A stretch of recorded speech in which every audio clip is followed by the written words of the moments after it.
साहब 3 लोगों को मालदीव गवर्नमेंट ने सस्पेंड कर दिया, जबकि रिश्ते चाइना से बहुत बेहतर हैं, चाइना के टूर पर जा रहे हैं। आमतौर पे मालदीव्स का जब हेड ऑफ स्टेट चुना जाता था, सबसे पहले वो भारत आता था। चलिए, ये एक अलग कूटनीति की बात हो गई।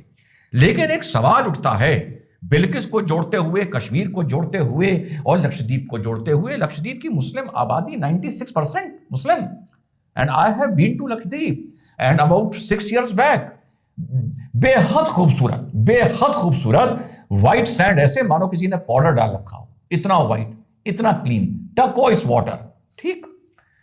लेकिन हां, गवर्नमेंट ने वहां पर कुछ दिन पहले कुछ फैसले भी लिए, वहां पर उनका विरोध हुआ। गवर्नमेंट ने लगभग 50 साल बाद वहां पर लिकर अलाउ करी। गवर्नमेंट ने वहां के स्कूल्स के मेनू में जो नॉन वेज था और बीफ सर्व होता था, बीफ बैन किया। अब साहब गवर्नमेंट वहां पर डेवलपमेंट भी करेगी। तो अगर आपको फॉरेन टूरिस्ट को खींचना है, तो आपको एक प्रिस्टीन ब्यूटी के अलावा, एक नेचुरल ब्यूटी के अलावा जो बहुत है लक्षद्वीप में, एंड आई रिकमेंड आप लोग वहां पर जाएं, लेकिन उसके अलावा आपको थोड़ा वहां का मॉडर्नाइजेशन करना पड़ेगा। आपको वहां पर भी पब्स डालने पड़ेंगे, आपको वहां पर भी लिकर अलाउ करनी पड़ेगी। लिकर वहां ऐसे अलाउड नहीं है कि हर जगह मिल रही है, कुछ मेन इंपॉर्टेंट होटल्स में और रिसोर्ट्स में सिर्फ वहां पर अलाउ करी थी गवर्नमेंट ने। अब नरेंद्र मोदी जी वहां पहुंचे और सीधे नरेंद्र मोदी जी ने लक्षद्वीप के लिए बोला कि आप लोग जो बाहर जाते हैं वो अपनी देश में आइए। 10 दिन पहले बोला वेड इन इंडिया। मैंने क्या बोला था? नरेंद्र मोदी जी अगर ई रिक्शा वाले से पूछे कैसे हो भैया, तो समझ जाओ कि ई रिक्शा वालों के लिए कोई बड़ी स्कीम आने जा रही है। तो जो नरेंद्र मोदी जी गए और वहां से फर्क पड़ा है, वहां के टूरिज्म पे और आगे जो पड़ सकता है at the end of the day, yes, वहां का एयरपोर्ट बहुत बेटर होना है, वहां की जो इंटरकनेक्टिविटी है स्टीमर्स की वो बहुत बेटर होनी है, मानता हूं मैं। लेकिन ये चीजें सब धीरे धीरे होंगी और इसका एंड में बेनिफिशियरी कौन होगा? जो वहां का 96% मुस्लिम आबादी है।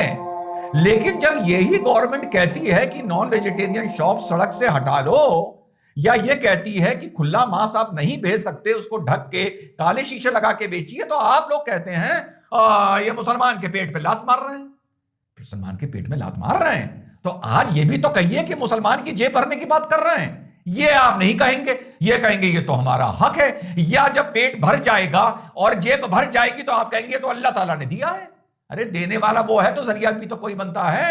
तो अगर ये अल्लाह ताला ने दिया है, जो माने प्रधानमंत्री जी एक स्टेट की क्या टेक्निकली एक प्रमोशन कर रहे हैं कैंपेन की तरह, तो अगर ये अल्लाह ताला ने दिया है तो जो मीट बैन होता है और पेट पे लात पड़ती है तो वो भी मान लो अल्लाह ताला ने लिया है, दिया है तो लिया है। लेकिन वहां नरेंद्र मोदी गाली खाएगा बेचारा, लेकिन यहां उसका शुक्रिया नहीं करोगे, एहसान फरामोशी करोगे, जो भैया रग रग में है। कश्मीर रिकॉर्ड टूरिस्ट कश्मीर पहुंचा है और फ्रांस के न्यूज़पेपर ने, जो डायरेक्टली वहां की गवर्नमेंट से जुड़ा हुआ न्यूज़पेपर है, कोई एएमआई नहीं, उसने कहा है कि now Kashmir is fit for tourism. नए साल पर क्या जश्न बने हैं। एंड बेनिफिशियरी कौन है? एंड बेनिफिशियरी मुस्लिम है। यहां पर भी यही कह दोगे कि भैया ये तो अल्लाह ने दिया है।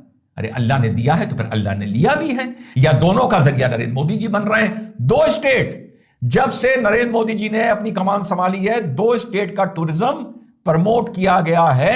जब वो सीएम थे तो गुजरात का किया गया था, लेकिन जो वो पीएम बने हैं तो एक कश्मीर का किया गया और एक लक्षद्वीप का किया गया, और दोनों जगह मुस्लिम पॉपुलेशन 95% है। ये देखने वाली बात है। और अगर ईमान का जर्रा भी है तो एक बार बोलना चाहिए कि शुक्रिया, लेकिन शुक्रिया नहीं बोला जाएगा, या ज्यादा से ज्यादा चुप हो जाया जाएगा।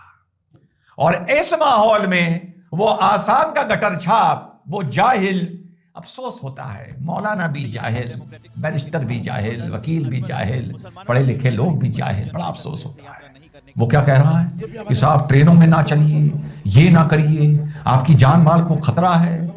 ये उस राज्य को बिलोंग करता है जहां कांग्रेस के टाइम पर एक एक दंगे में 1500, 1800, 2,000 मुसलमान मारे गए थे इसी आसाम में। और अब बता दीजिए इस आसाम में कितने दंगे हो रहे हैं, कितने लोग मारे जा रहे हैं जब से भाजपा का वहां पर शासन चल रहा है, और कैसी ये भड़काने वाली बात कर रहा है। उस दिन आप लोगों ने उसको भी सुना था, चार मीनारा को, क्या तुम्हारे दिल में, क्या तुम्हारी आंख में आंसू नहीं आते हैं, उसको सुना था। तो सबका ढर्रा एक है, शुक्रिया करना नहीं है। जब कुछ चीज मिलनी है तो कह देना है हमारा हक था, या हमें अल्लाह की ये नेमत है। जब कुछ चीज जानी है तो बताना है कि वो नाजायज है। भैया एक प्राइम मिनिस्टर ने प्रमोट किया है, दिन बदल जाएंगे वहां के। हाँ, जब दिन बदलेंगे तो फिर आपको कुछ चीजों के साथ एडजस्ट भी करना पड़ेगा। जब नावा आता है तो कुछ एडजस्टमेंट करना पड़ता है वर्ल्ड टूरिज्म के शौक और इंटरेस्ट के हिसाब से। और चलते चलते बिल्किस बानो के लिए सुप्रीम कोर्ट लड़ने कौन